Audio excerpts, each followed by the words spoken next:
You ever wonder why they really feared the Black Panthers? It wasn't the guns, it was the newspapers. That paper taught everyday people how to spot propaganda, how to organize, how to fight back. With receipts. The Black Panther newspaper dropped in 1967, and it wasn't just some political rant sheet. It was a lifeline written by Black people, for Black people, breaking down housing injustice, police violence, global liberation struggles, all of it. And this was years before social media, of course. If you wanted the truth and not the government's version of it, you had to find that paper. And people did. It reached 100,000 readers per week. That's not hype, that is impact. They weren't writing for approval, they were writing to wake people up. Every issue came with real names, real faces, real grief, but also power.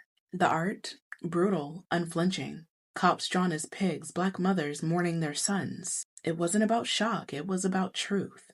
A truth so raw that the FBI labeled the paper as a national threat. Not the guns, not the marches, the paper. Because this wasn't just print, it was proof. You want to know what political education looked like before hashtags and think pieces? It was the Black Panther. Panthers had to read it weekly, no exceptions. It broke down capitalism, food insecurity, medical apartheid, international solidarity, in plain, everyday language. It taught people how to survive, how to fight back. Not just with fists, but with knowledge, with purpose, with strategy. The FBI wasn't scared of riots. They were scared of the people thinking. That paper connected the dots. It reminded people that the same government bombing Black neighborhoods abroad was starving Black kids here at home.